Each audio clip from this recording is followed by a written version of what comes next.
Muito bem, então vamos conversar sobre estratégia para o CACD.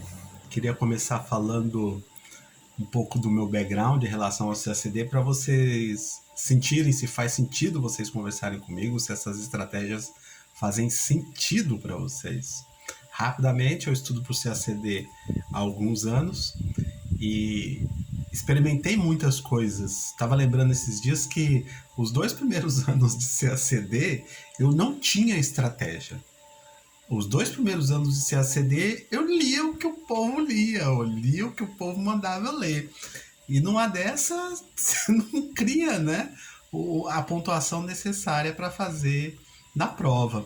Falando em pontuação, esse é o ponto. Você precisa criar uma estratégia que some pontos. Não há outro objetivo no CACD, se você quiser passar na prova, que não seja o de somar pontos. Como somar pontos é a essência da estratégia. A estratégia que funcionar para mim pode não funcionar para você. A estratégia que funcionar para você pode não funcionar para o amiguinho do lado. O importante é criar uma estratégia que some pontos. Quanto vale o CACD? 800 pontos? Pois bem, como é que eu chego a mais perto possível da marca de 800 pontos? Ah, César, mas nunca ninguém chegou a acertar todas e a ganhar todos os pontos do CACD. É verdade, nunca ninguém chegou. Mas todos tentaram. Absolutamente todos que foram aprovados tentaram chegar ao máximo. Ninguém vai para o CACD nesse nível de competição, lá na ponta da pirâmide, para tentar fazer os pontos necessários. Todo mundo busca 100%. E aí aposta no erro. A gente aposta no erro. Se alguma coisa der errada, eu não vou fazer 800, eu vou fazer 700. Se alguma coisa der muito errada, eu faço 650, e aí sou o primeiro colocado do concurso, se der errada a coisa, entende? Então, o nosso cálculo, a nossa contabilidade é para fazer 100%. Mas o objetivo básico é esse. Como eu construo uma estratégia para fazer 100% da minha pontuação. E aí, voltando lá no meu background, os 2 primeiros anos eu não tinha estratégia, então também não passei nem no TPS, não via muita eficiência na minha leitura. E era um cara esforçado, era um cara que me dedicava, enfim, estudava bastante. E nem sempre estudar bastante é estudar corretamente, né? Mas eu estudava. Eu comecei a ver que a estratégia fazia sentido quando eu comecei a perceber o que eu tinha errado nesses 2 anos anteriores. Ou seja, você pega uma prova minha da primeira fase e você vê que eu vou muito bem de história do Brasil, história mundial, mas por outro lado eu não vou tão bem de inglês. Em língua portuguesa eu vou bem, mas eu poderia ir melhor. Em direito eu vou bem, economia eu vou bem, geografia catastrófico, embora eu leia muito geografia. Então, se você vir a minha pontuação, você vai ver que as matérias são meio desproporcionais. Significa que eu estudei desproporcionalmente? Talvez. O que pode significar, e aí foi uma investigação que eu fui fazer mais a fundo, é que eu tenho aptidão para algumas disciplinas e menos aptidão para outras. Por exemplo, a minha aptidão para história do Brasil, história mundial, era muito boa. Por quê? Porque eu lia muito. Então eu gostava muito de história do Brasil e gostava muito de história mundial. A minha aptidão era menor para inglês porque eu lia pouco em língua inglesa. Então, anota aí, aptidão. Você vai dizer, poxa, César, mas no concurso eu preciso ter aptidão, eu vou estudar só o que eu tenho aptidão, vou estudar as matérias que eu não tenho aptidão com mais frequência.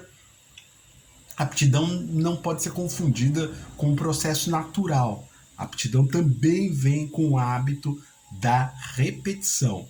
Então, no meu caso, como eu tinha menos aptidão para estudar língua inglesa, eu teria que repetir língua inglesa muitas vezes. Então, vamos começar aqui a aumentar os nossos pontos. Primeira palavrinha-chave que você vai colocar no seu vocabulário é repetição. Sim, não é um esforço cognitivo de inteligência, digamos assim. É um esforço de você executar a mesma atividade por várias vezes. Isso é fundamental. É a repetição que vai, inclusive, te trazer confiança.